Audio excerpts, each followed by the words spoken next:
Raise your hand, we'll get a microphone to you for the first two questions. Hey Cal, anybody else in America could block that shot but Davidson? No.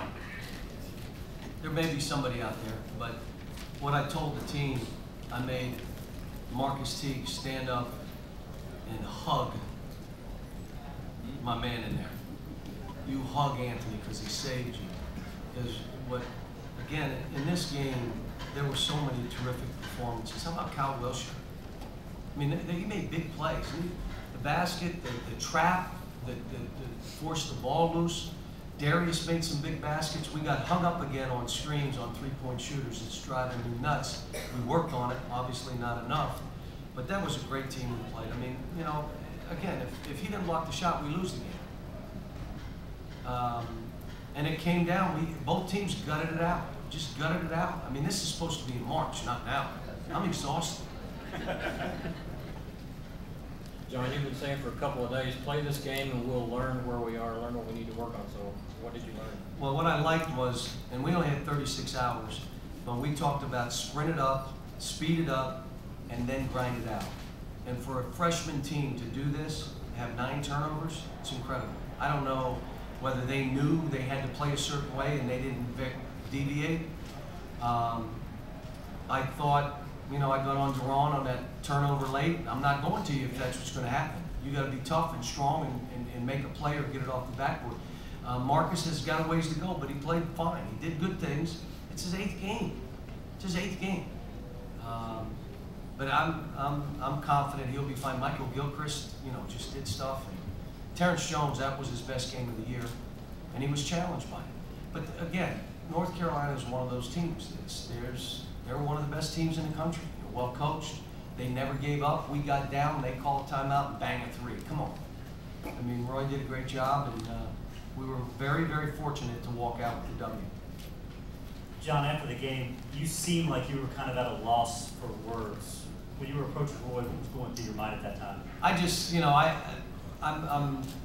have all kind of respect for Roy. He has been one of the nicest people to me throughout my career. When I was at UMass in Memphis, he's not only is he a great coach, he and his wife Wanda are just terrific people.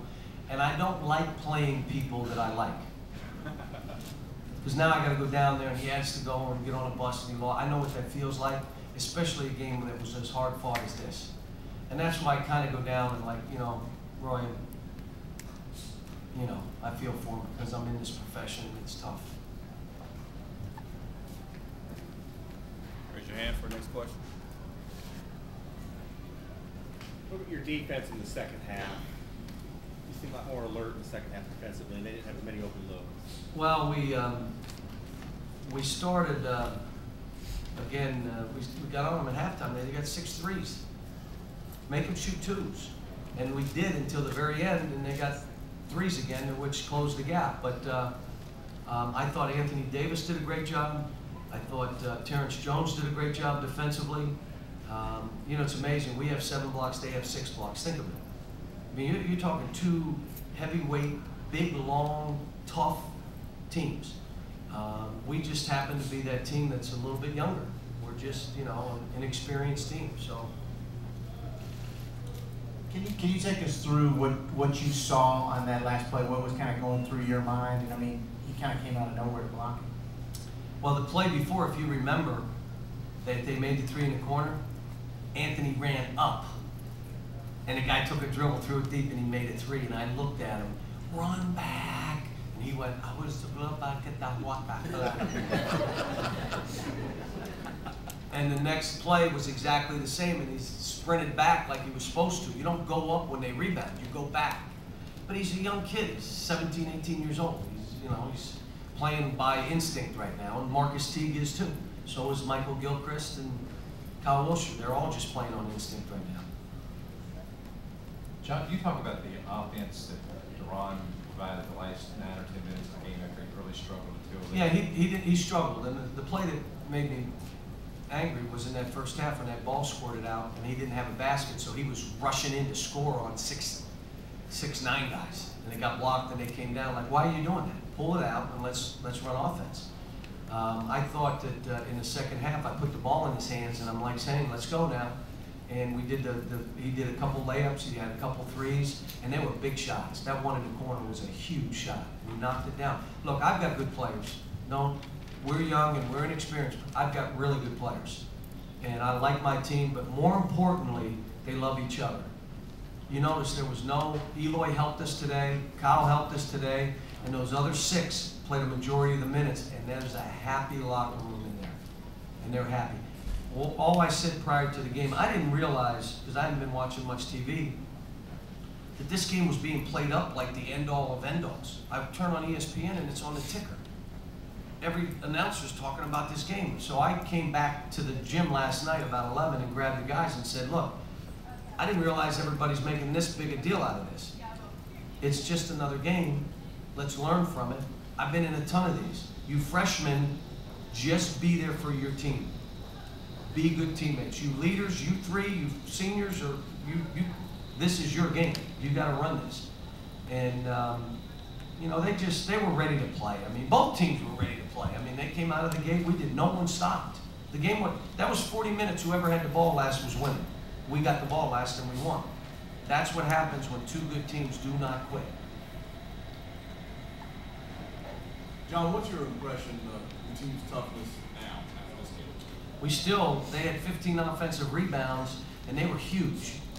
And we missed a bunch of baskets right next to the rim. Again, you know, I didn't realize we were 4 for 17 from the 3. How in the world did we win? They were 11 out of 18. How did we, you know? So it just shows you these are 2 really good teams. We happened to get this one. If we had to go to North Carolina, we'd probably drop them 1. Let's hope if we have to play them again, when is it? The very last game of the season for both teams in one place, and that's when we play them again. John, you complained yesterday about your team not executing, being impatient. First half it looked like that. What turned it around? Was it Duran going to the point, or was it Both. something else? Both. I think they want to win.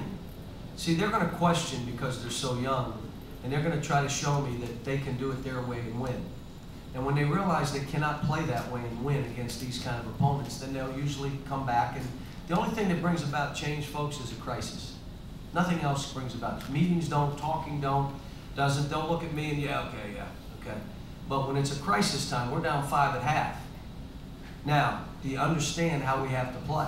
We had a play where we had the ball, we came down and bounced it off our knee, crossed it over twice, pitched it back to a guy. He misses a shot, they make a 3, it's a 5-point swing.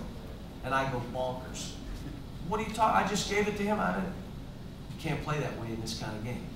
And so, you know, we listen, this is a learning experience. I'm going to watch the tape. We'll break stuff out of it. Proud of our guys. I would have been proud if that last shot would have gone in. And I would have said, we're learning. We're learning. We made mistakes down the end. We gave up a 3. We broke off an offense. We missed some free. We did it to ourselves, but we're going to be fine. And that's what I would have said if that kid makes that shot. What did you think about Michael and the way he competed? Michael was unbelievable. He is unbelievable. I mean, he's the greatest kid. And, you know, I used him on defense and let him alone on offense, but I'm going to tell you this. If we need a free throw late in the game, I'm giving him the ball and let him shoot it. He will not miss it late in the game. He will make a free throw late because he's got that kind of courage. Any more questions? Thank you.